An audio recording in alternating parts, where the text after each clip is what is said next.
Black True Crime is a podcast that researches and discusses murders committed by Black offenders. It is a podcast that anyone and everyone is welcome to enjoy, but it may not be enjoyed by anyone and everyone, so listener discretion is advised. Now, without further ado, this is Black True Crime. Do not go gentle into that good night.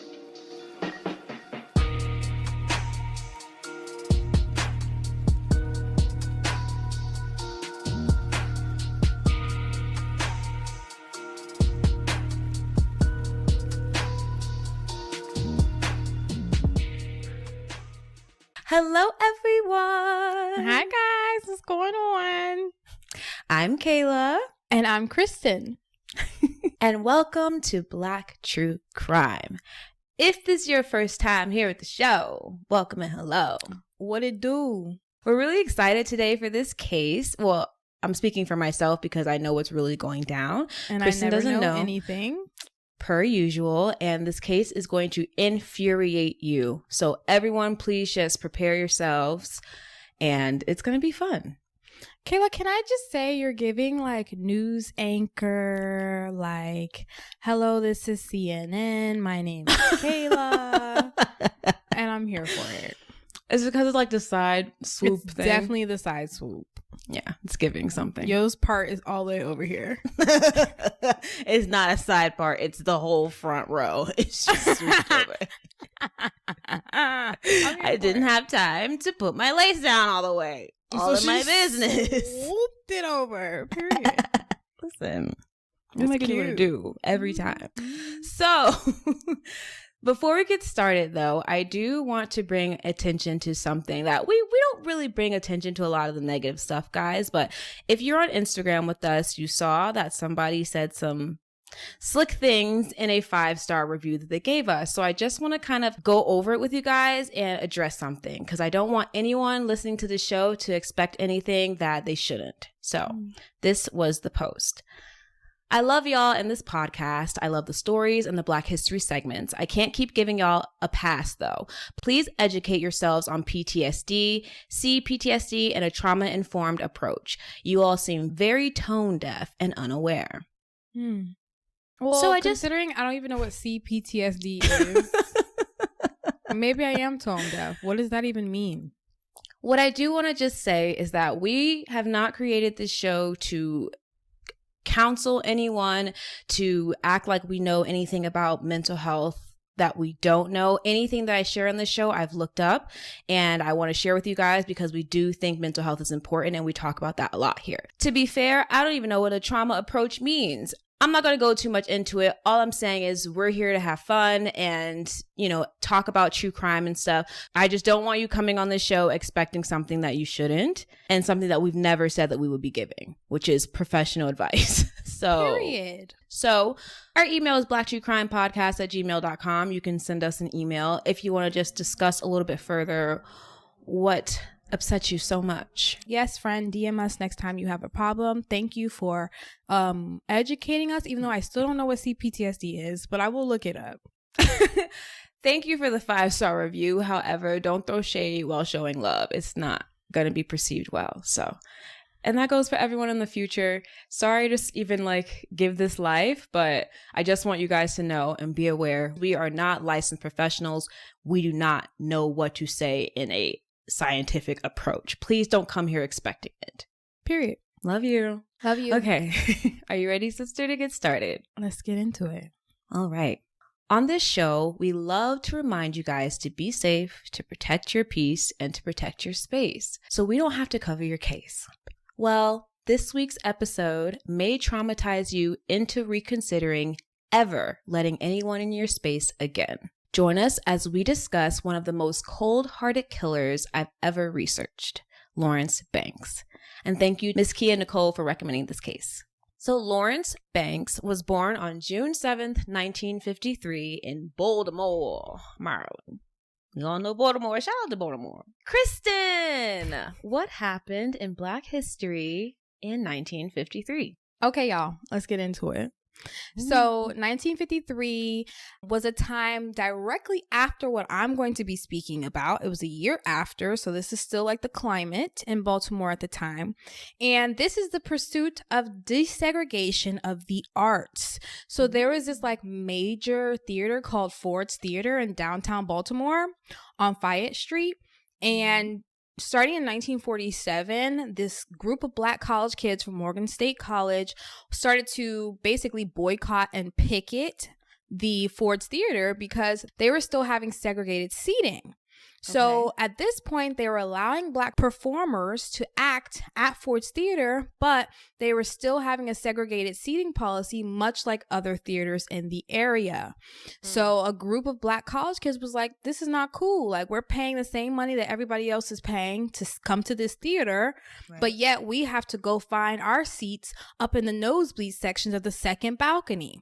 So let me tell you, in order to actually go into the Ford's Theater after purchasing your ticket, Black people had to walk in the back of the theater towards this alley, or go through this alley to go to the back of the theater, climb 3 staircases, 3 sets of stairs. They had to climb 3 sets of stairs to enter into this second balcony area where they could only get seated in the last few rows of this nosebleed section. So AKA climb a mountain and then not be able to see anything anyway. Thank you. And they call this area the pit. So like, you already know what it is. Like, I'm not about to sit here paying for nothing just to come here and barely see anything. Right. So it was a whole problem. So these students end up launching a multi-year campaign protesting the Ford Theater. And even the Baltimore NAACP picked up this effort and championed it for years to come. Kayla, are you really about to be out here looking like this? Kristen, you're not gonna make me whole kick to you. While I'm literally sitting here trying to be serious. What? You look a mess. So, okay. So this effort really did impact the sales at Ford's Theater. By 1950, just 3 years later, the theater's box office receipts had cut in almost half. So that means they lost 50% of what they were bringing in. A lot of people said this was due to the NAACP's efforts, but also due to a poor selection of plays. But I'm giving it to the NAACP. Let's give it to the NAACP. And if you want to know more about how much this group of Black little college students' efforts changed the game, stay tuned. I will be posting the rest of this Black history segment on our Black True Crime TikTok. Period. Okay. Thank you, sister. You're welcome. Trip down history lane. You're very welcome. All right. So, Lawrence, born June 7th, 1953 in Baltimore. And not much is publicly known about his childhood. Like, even the court documents weren't accessible to me, so I wasn't able to see what they included in there. But I do know that he spent some time in the Marines, which is a true part of his life, and that he claimed he graduated with his master's degree from Towson University. Shout out to Towson. Okay, I have some friends out there. Why did you say claimed? Like you don't have proof. Kristen, I was just about to say, Towson has no record of him being there. So, he lied. And also, he's a compulsive liar. I just want you guys to know that from the top. Almost nothing he says is true. Got it. He also claimed he was a church-going man and was a member of a church called Mount Moriah Baptist Church. But the church has no record of him being there. And even the members said that they never seen him, like, attend. So what are we doing? Like, are we just picking out names that we've heard of before and that we've driven around and seen? That we've driven said, past. Yeah, I'm a part of that. Exactly. I don't know, Kristen. But he went on to also say that he was a volunteer at the Baltimore Station, which is a shelter for veterans. And that couldn't be corroborated either. So possibly lies. Most likely a lie. Whatever. So he was a veteran, though. That's one thing that we do know. He would later tell an investigator that he loved to read and travel, and that though he had a little bit of a temper, Kristen, just a little one, he didn't like violence and, quote, I have a good personality. Like, that's what he said about himself, which are all fucking lies. All of them. Who says, I have a good personality? Like, even though I get a little angry, I have a good personality. If someone walks up to you and says that, red flag, y'all. So, in 1975, Lawrence was 22 years old, living in East Baltimore, and married to a woman named Vivian Banks. So, I know that was a big step. I mean, big leap, you know, but we don't have much information on his upbringing, so I can only give you guys what I got. They also had a 7-month-old baby together named Mylene. Aww. Cute name. I like that name. What the are you laughing at? I was just gonna say, my lane, like they say, my leg. But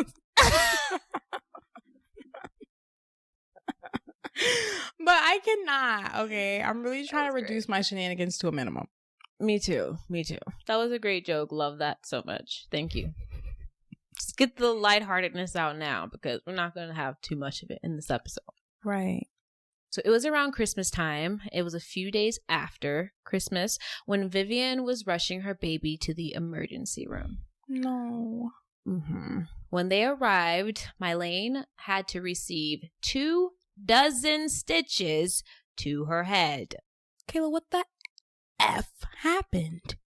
Apparently, Lawrence and Vivian got into like a heated argument that night while Lawrence was drunk. So it's going to be a pattern. He's a fucking lush. And he's drunk majority of this episode.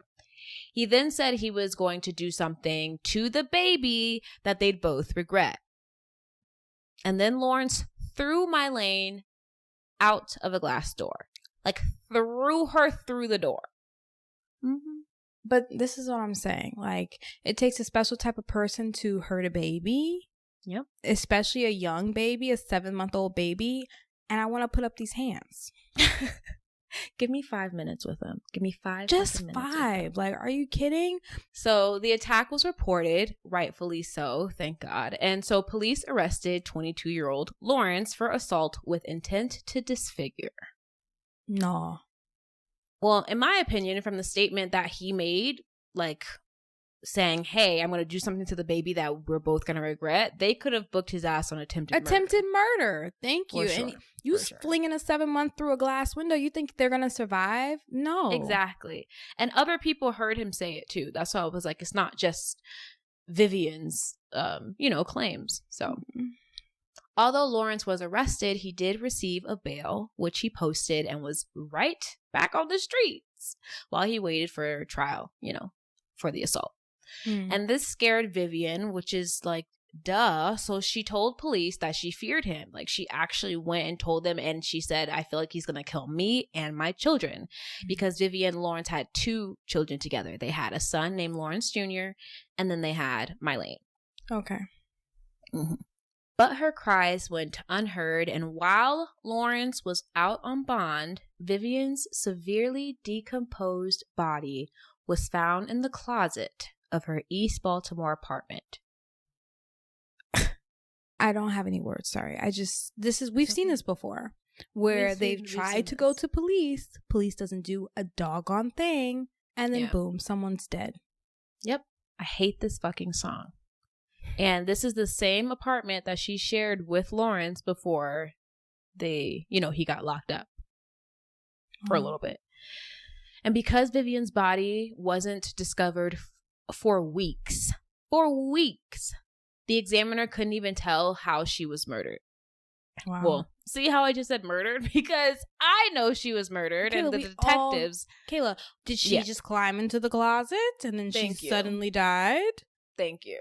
She was murdered, and we know who did it. Even the homicide detectives felt like they knew it was him. They just couldn't fucking prove it, Yeah. And in this part of my research, I was like, where was Vivian's family? Obviously not blaming them, but if this isn't the first time that Vivian has gone through something with this man, and it is not, because we're going to get to it, wouldn't you think that they would be more supportive of her, and especially after what just happened to Mylene? You know what I'm saying?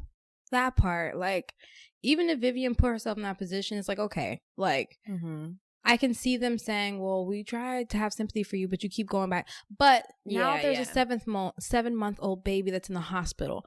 If that doesn't get a rise out of somebody, I literally don't know what will. I agree. I totally agree. So, at this point, in my opinion, Vivian should still be alive. And like I said, we were going to get to it. He actually tried to kill her before, and it's actually documented. He was charged with assault and intent to murder after he held an 8-inch steak knife to her throat. That makes this so much worse because it's the same person who goes to the police. All they had to do was look it up and see, he's tried to kill her before. Let's put her in witness protection. Let's put out, a restraining order. Something. But the thing is, Vivian fought really hard for those charges to actually be dropped against him. Vivian. And, which is, we've seen this movie before too. I'm tired of this song as well. I know. I can't stand this motherfucking song, chat. So, yeah, rest in peace, Vivian. Rest in peace. So Lawrence goes to trial for the assault on Mylene, and he's found guilty and sentenced to 15 years in prison. Bye. Bye. Dope. You try to kill your child, go to jail. Right. According to one of the investigators of the case is, quote, not at all the person that he presents himself to be. He lies smoothly and talks smoothly. He is quite skilled at misrepresenting himself, end quote. He's been doing it all his life. We're going to see a lot more of it.